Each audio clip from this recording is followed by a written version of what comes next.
Sejam muito bem-vindos, meus amigos, eu sou o Rodrigo da Pixel Beyond e hoje eu vou mostrar como eu fiz uma torre em low poly no Blender. Pois é, depois de muito tempo estamos de volta aí com mais um vídeo de modelagem no Blender. Quem acompanhou os vídeos anteriores lembra que eu estava fazendo uma série de modelagens em low poly para depois lançar um pacote na Unreal Marketplace e ver se a gente consegue de fato tirar alguma coisa, tirar algum rendimento dali. Bom, o fato é que a minha vida tá meio complicada esse ano, a minha vida profissional tá cheia de novidades, muitas coisas acontecendo e eu tenho tido pouco tempo para poder me dedicar aí a esses projetos paralelos. Até manter os vídeos semanais no canal tem sido um grande desafio.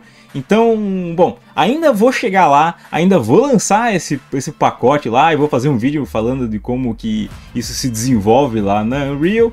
Mas, enquanto isso, eu resolvi pegar um projetinho paralelo, tirar um tempo para poder relaxar e modelar aí uma torre em low poly para poder usar, inclusive, em tutoriais que eu tô criando agora. Se você tem visto os últimos tutoriais que saíram da Unreal aqui no meu canal, você vai ver que eu lancei como fazer inimigos se deslocarem através de uma spline, como posicionar uma câmera no estilo de câmeras de RTS, com ela no modo meio isométrico, usando o pan para poder deslocar ela pelo cenário e tudo mais. Bom, o próximo vídeo do tutorial eu vou mostrar como fazer uma torre que atira ou no personagem ou em inimigos, para você poder usar tanto como inimigos em jogos, para ela atirando no personagem, quanto ela, por exemplo, num RTS defendendo uma base ou mesmo num Tower Defense, que era meio a ideia que eu tinha quando eu comecei esse projetinho.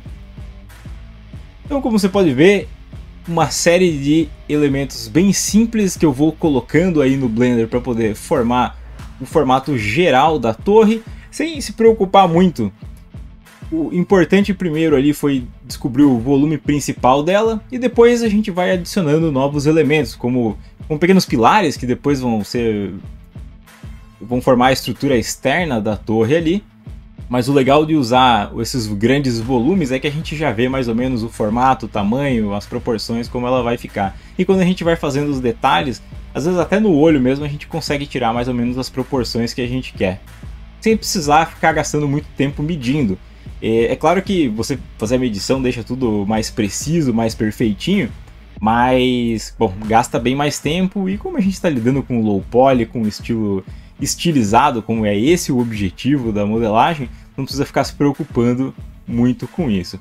Eu vou dizer que uma das coisas que deu mais dificuldade para mim nessa modelagem foi pensar na melhor forma de fazer o telhado. É claro que aqui eu estou mostrando o tempo de modelagem do início ao fim, não tem nenhum corte, mas eu parei várias vezes ao longo da modelagem para poder pensar, rabiscar, ter ideias, pesquisar. Olhei muitas referências para poder ver se eu conseguia achar aí os melhores formatos, o melhor formato para poder criar as telhas, criar o telhado e tudo mais. Uma das coisas que eu queria era fazer um modelo que fosse realmente leve.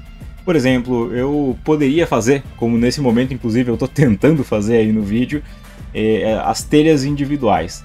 Mas depois que você cria aquele monte de telha individual, você vai ter um monte de elementos a mais, isso vai pesando. E se você quiser fazer, por exemplo, um Tower Defense que tem uma infinidade de torres ao mesmo tempo, atirando e tudo mais, cada nó conta na performance do jogo. E eu vou dizer que depois que eu criei o meu jogo mais recente, o Lit the Dungeon, que teve grandes problemas de performance, eu tenho ficado muito mais atento com isso e eu tenho pensado desde a base de todos os meus projetos em reduzir tudo que eu posso reduzir, economizar tudo que eu posso economizar para poder garantir a performance lá no final. É uma coisa para poder ficar de olho. Até porque, bom, são jogos indies com um gráfico estilizado, low poly, por exemplo.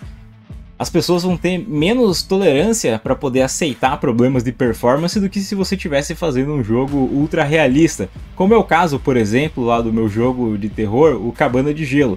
Lá como eu estou usando um negócio ultra realista, bom, as pessoas entendem, bom, é um jogo independente e tudo mais, não ficou, tá com problemas de performance, mas ok. E beleza, assim, né, o jogo tem um pacing mais lento, porque tem investigação e tudo mais. Mas em jogos de pacing rápido, que você depende de pensar rápido, de agir rápido, como é o caso de um RTS ou de um Tower Defense, você precisa ter a performance funcionando direitinho. E o jogador, se ele encontrar esses problemas aí, ele não vai pensar duas vezes em desligar o jogo e passar para o próximo, porque existe uma infinidade de concorrentes por aí. Nesse momento aí eu estou tentando modelar os tijolos. A mesma coisa, pensei em modelar tijolos individuais para poder fazer pequenos detalhes ali nas paredes da torre, mas depois eu cheguei à conclusão que não precisava, porque você provavelmente vai estar olhando isso de forma isométrica, com uma boa distância. Os detalhes que os tijolos poderiam fazer ali, se realmente fosse para fazer, talvez seria melhor fazer com uma textura do que com elementos 3D mesmo. Acho que não vale a pena investir nisso daí. E por fim, adicionando cores, e você pode ver que no fim das contas, para poder fazer as telhas, a única coisa que eu fiz foi subdividir bastante o telhado e pintar elas com cores levemente diferentes. E com isso dá essa sensação de que são uma série de telhas. Então é mais uma sugestão do que elementos presentes ali. E isso é muito barato em termos de performance para fazer. Muito obrigado por ter assistido até aqui. Curte e compartilhe o vídeo. Um grande abraço e até mais.